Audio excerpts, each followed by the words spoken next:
Examination malpractice is defined as a deliberate wrongdoing contrary to the official examination rules designed to place a candidate at an unfair advantage or disadvantage. Examination malpractice is when a student go contrary to the rules guiding the exams, when you take in things that you're not supposed to carry to the exam, or like phone, using your phone to browse, and you copy answers from outside and take it, things that will implicate you.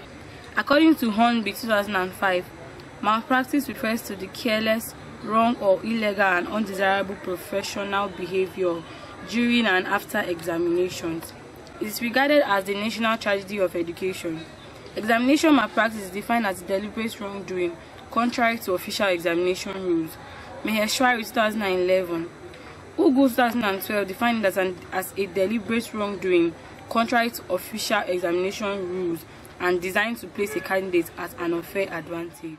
Examination malpractice is a deliberate wrongdoing that is contrary to the examination rules, designed to place a candidate in an unfair disadvantage or advantage. Examination malpractice itself is the process of trying to secure passes in examination outside the due process and protocols. Yes, it manifests in ways like sorting, paying lecturers to acquire grades. It manifests in dimensions like preparing some cheap notes and smuggling them into the exams with the view to supporting yourself, but supporting your natural intellectual abilities.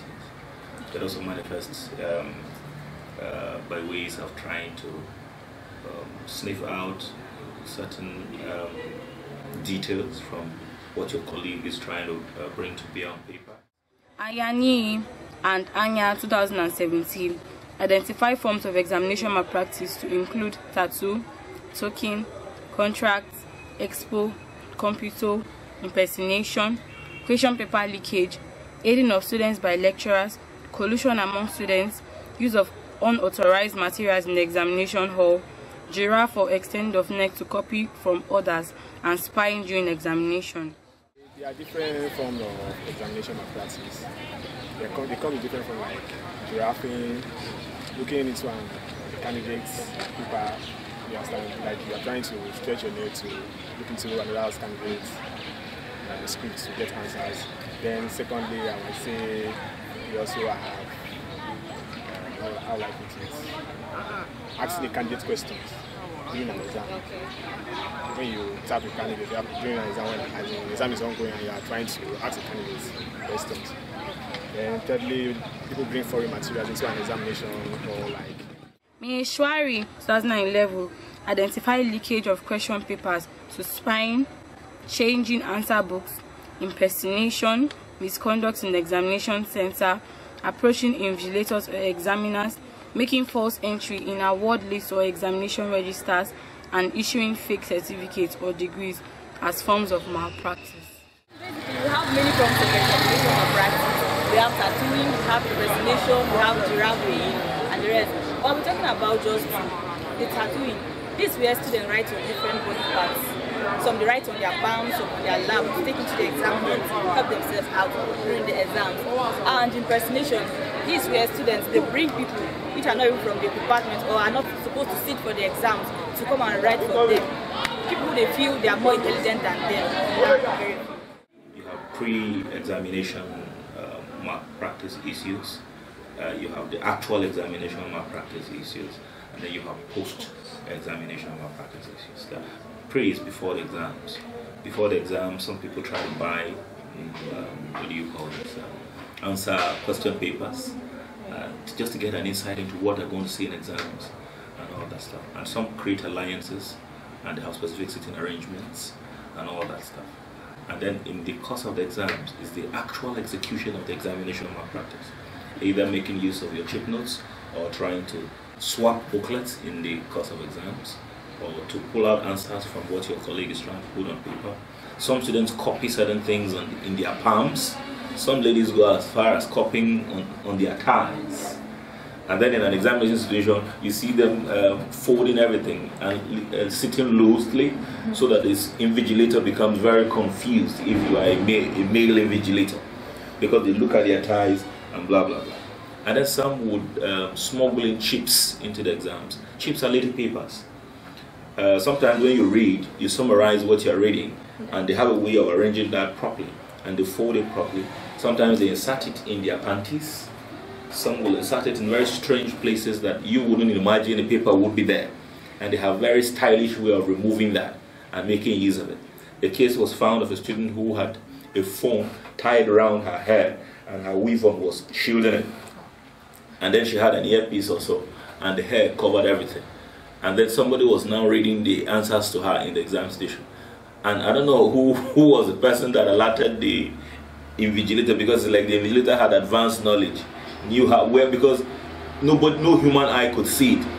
Coming to her meant that you knew she was with it, and you were told before the exam. So he came, and it was a shock. I still have the video on my phone. So that's another angle. And then the other one would be talking to people in the exam hall. And then you make the exam hall that is supposed to be very quiet, you make it very noisy, because you're asking people for questions, for answers, and they're giving you and blah blah blah. And then sometimes it's giraffing. You leave what you're doing and you're sniffing around to pick whatever your neighbors is writing to be able to develop your own points. And sometimes it is the lecturers themselves that have been compromised, and then they give out answers while exams are going on. Number 1A, number 2B, number 3C, and number 1, what we mean here is that you should blah blah blah blah blah. And they do that and they're looking around. And so that is in a situation where a lecturer or a teacher, for instance, is being compromised. And then the other one, which is post-examination malpractice, having to follow on your exams. You call it follow. You move into lecturers' offices from one office to the other, trying to either give yourself, that is for ladies who are very audacious. Some of them will attempt to give themselves to lecturers to influence their grading. Some would want to pay money to influence their grading. Causes of examination malpractice. There are many causes of examination malpractice, but then lack of time, I'll tell you about two.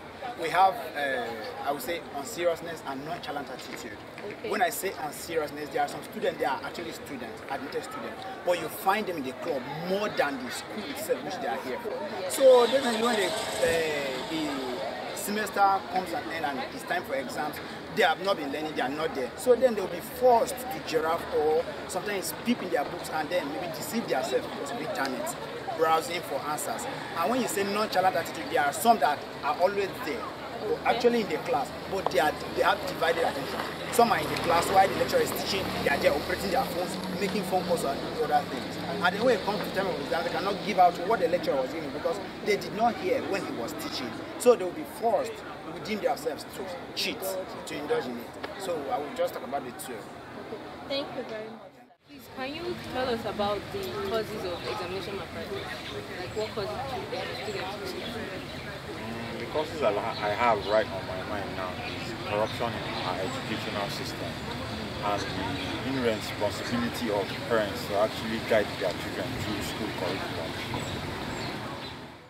Most students engage malpractice because when they do not rate for exams, they engage malpractice to pass their exams. Parental irresponsibility, corrupt educational system, students' attitudes, environmental factor. This is an like environment where students grow up in. There are no or less attention to books, reading, education as a whole. There are some places where let me use the word adverbal, like all these clouds and the rest. So when they grow in those environments, they pay less attention to books and their education. So when it's time for exam, they just look for any other way to pass out. Undue emphasis on certificates. The causes are laziness. We have a lot of students today that don't want to do due diligence to studies, but they want to pass. They don't attend lectures, they don't attend classes, they don't do assignments, but they want to pass. Some don't even come to school at all. You see them in school when it's examination days. The real examination or class assessments on the part of lecturers. Lecturers who don't want to do their due diligence. Lecturers who don't want to teach and have strange approaches to teaching. And their target is to get some students, unsuspecting students, to take advantage of them, either sexually or to exploit them monetarily or to exploit them in other ways that I may not be comfortable talking about them on camera. But those are the causes of examination malpractice. Students who are very lazy, pathetically lazy, irredeemably lazy, and don't want to do due diligence to studies. Parental responsibility. There's a saying that charity begins at home. So parents cannot be exempted from this social misconduct because they also contribute to this problem. Some parents are only interested in provision of fees but don't care about the academic performance of their children. Some are even ignorant of the proficiency of their children in a subject. Unfortunately, many parents are even in the forefront to pay for special assistance for their children during examinations. If parents should take time to train their children to be independent and confident in themselves, I don't think such a child would seek external help to pass an examination. Corrupt educational system. Educational system these days is no longer what it was known to be in the past. The major contributing factors to this decay being bad educational policies and the kind of schools in existence. Prior to this time, school owners were individuals who were trained in education, and today, school is seen as a business and as such, baby individuals can be a school owner. Student attitude. No doubt those parents are also one of the major causes of examination malpractice, but students are not left out too. While many parents try as much as possible to ensure their children get the best educationally, some students are lazy and all they are waiting for is a shortcut. They don't believe in adequate preparation, hard work and total dedication to their studies. This is a very wrong attitude to possess by any students because the effects of such nonchalant attitude is always disastrous. Environmental factor. We find ourselves in a society where examination malpractice is celebrated and justified. The environment has a way of influencing students who are quick in embracing daily norms. People now see failure as a bad thing, and students are looking for every means to pass an exams. No student wants to fail because of environmental pressure. If only society would quit seeing examination as a taboo and begin to see failing from the right perspective as a means of identifying one's area of weakness, requiring improvement, this pressure to pass the examination by all shady means will be minimized, better still, eradicated. Undue emphasis on certificates. The reason why this social anomaly is on the rise is because of the high value the society has placed on certificates over skills and professionalism. Thus, everybody wants to get that piece of paper, either by hook or crook. You can imagine the impact of examination malpractice on the educational system and the society can best be imagined. Imagine you who has been cheating yourself through school all the way to the point of graduating, being employed, maybe by the same university, to teach. Now the impact of that sort of a situation can at best be imagined, because you can't give out what you don't have. It is unethical, it's unacceptable, because it is not a proper way of advancement intellectually or academically. In the academic sphere, is something that is resisted, and the impact it can best be imagined. Imagine even around the university, among colleagues, there are some persons who got into lecturing, they attained certain heights academically via examination malpractice. I say this with a lot of respect and regard for all my colleagues who might be listening to the documentary. But it's the truth. A lot of people, even you undergraduate students, how many of you get to write your projects yourselves? All right? How many get to do assignments themselves? They give an assignment and you contract someone who is in the labor market or something, or your colleague who is paying proper attention to studies to do that assignment for you. And the question is, if you eventually graduate from the university and secure a job with a broadcast organization, for instance, who gets to write your news stories for you? Who gets to file in your reports for you, even if you are a print media journalist? Who gets to respond to your statutory obligations in your place of work? Because there you wouldn't have anybody doing any stuff for you. Everybody is working and they have their beats and they have their individual responsibilities. Who will leave theirs and do yours, so that at the end of the day you get paid. When you get paid, will you share your pay with them? So it is, what are ethics? Ethics are codes of conduct and rules of behavior. In the university, it is unethical And the university itself frowns at examination malpractice to the extent that any student found culpable, all right, is expelled from the university immediately. The university has zero tolerance for examination malpractice because the impact of that on the educational system can best be imagined. Effects of examination malpractice. These are some of the effects of examination malpractice in our country today. Damages reputation. It breeds laziness and irresponsibility. It cripples your critical thinking abilities. It results in self-doubt and lack of confidence. It is a violation of the law of the Almighty God. Damages reputation. Good name, they say, is more valuable than money. One of the effects of examination malpractice is that it tarnishes the image of the person. It is possible that you are an intelligent student and smart student, but once you are caught in the act, your reputation is damaged. Those who respected you for your intelligence are bound to lose that respect. Examination malpractice breeds laziness and irresponsibility. When you constantly depend on malpractice, it becomes a part of you and laziness sets in.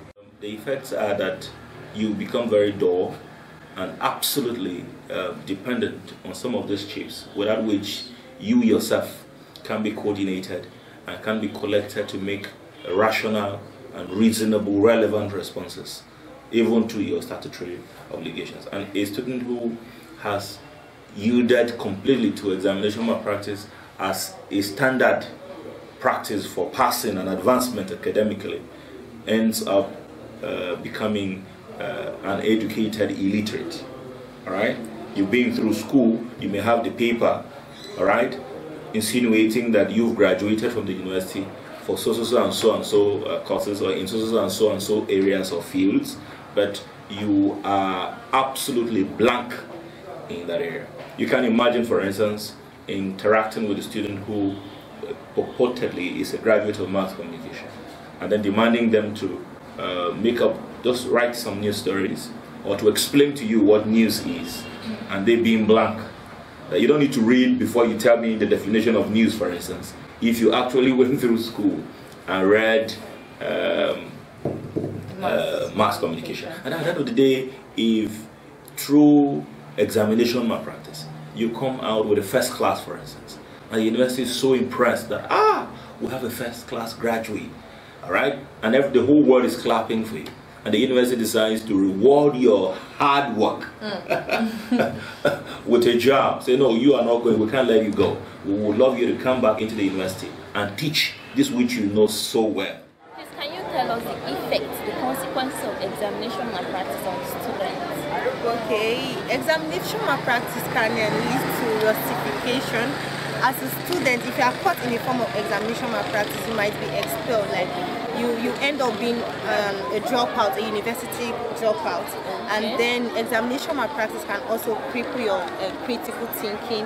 As a student, if you involve yourself into examination malpractice, it doesn't give you that liberty to think. You're so relaxed. And examination malpractice, I can say, it can breed laziness. If you keep involving yourself into examination malpractice, you won't have the ability to read, or you just relax and become a lazy student. And examination malpractice can also ruin your reputation as a person. When you are caught, for instance, as a student, the immediate effect is that you're reported.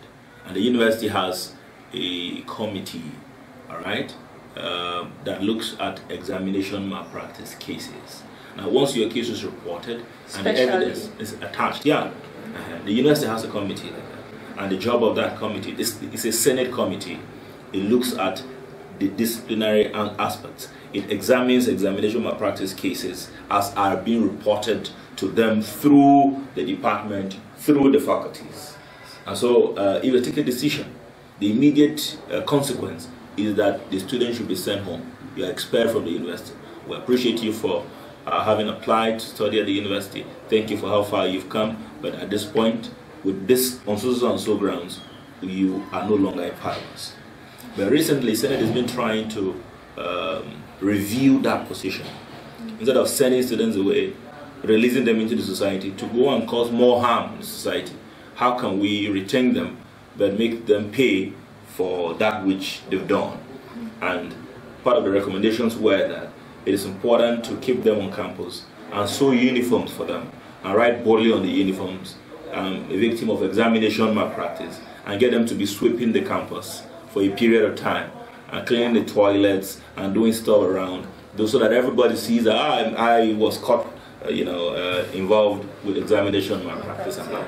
Instead of sending them home and sending them out of school, it is important you keep them here so that their colleagues will mock them, and then they will do some shameful stuff, assignments like cleaning toilets, cleaning the entire campus and all that stuff. Now the effect on the university is that a university who is consistently involved or has allowed examination malpractice to thrive experiences a sharp drop in excellence, academic performance of students, and ends up breeding a lot of quacks and illiterates and releasing SEM into the market. And the problem about this issue is that, for instance, at the end of the year, or if you say you are a graduate of either mass communication, law, medicine, geography, psychology, history, whatever you say you are a graduate of, you will observe that the other thing that you are saying you are is that you are a product of Benue State University, Makurdi.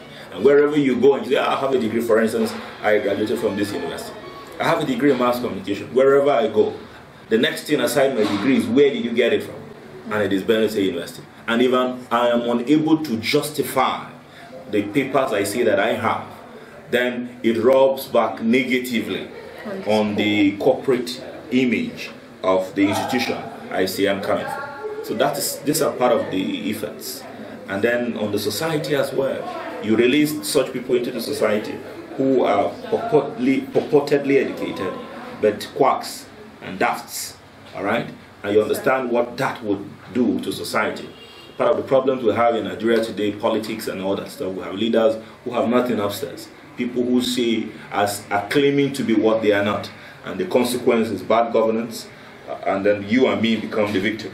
Once you turn out to become a lazy student who prefers a shortcut to examination, there is a high probability that this will become your lifestyle even as an employee. Solutions to examination malpractice in Nigeria. Good parental upbringing. One of the solutions to examination malpractice is good parental upbringing. This is because the way the child is trained from the home determines how he's going to act in the public. As the saying goes, charity begins at home. So if the child is trained properly from the home, there's possibility that examination malpractice will be on the decrease. So on this note, I think if parents can inculcate good practices on their children and tell them that examination malpractice is something that should be frowned upon, the rate at which examination malpractice is practiced should be on the decrease. Increase in the salary of teachers. Well, in my own point of view, I think if there is an increase in salaries for lecturers or teachers, I think that will play a major role in preventing examination malpractice. If a lecturer is not paid enough, he won't be motivated to caution the student to do the right thing, or maybe he might see a student cheating in exam, but he'll just pass and look at him and ignore him. But if the lecturer is being paid enough, I think that would be a very nice motivation. Incentives for those who report malpractice cases. The emphasizing of the need for certificates. The university is trying to sensitize academic staff members of the need to report cases when you find them. You have a problem where at certain points a lecturer apprehends a student in examination hall with some papers or some imported contents and is afraid or refuses to report that to the head of the department. The processes are that you report that to the department looks at that, and then the department forwards it to that committee through the faculty, all right? But when this is truncated, if a lecturer, for instance, refuses to report these cases, they won't go anywhere. And the university is sensitizing the academic staff community to be bold and to be aggressive in sensitization and reporting cases as they are found.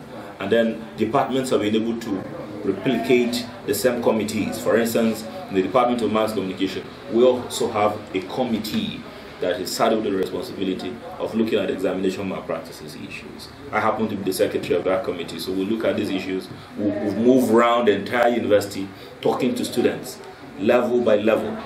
100 level students, we spoke to them, 200 level students, 300 level, and even your class we spoke to you, that listen, this is it. Examination malpractice is a bad thing. This is what it does to a student. This is what it does to the university. This is what it does to society, and it is important that you stay off examination malpractice. And when you are caught, this is what and what will happen to you. Creation of more schools and learning facilities. Government should encourage education. It will really go a long way to curb examination malpractice in this country. Increasing the salary of every profession is also a good idea, because when students are confident about what they can earn after graduating, they won't be looking for ways to make money or scam other people online.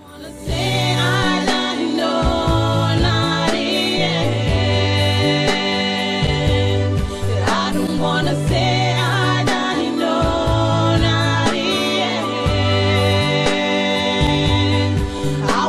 fulfill my destiny. I made my mama proud. I want to fulfill my destiny.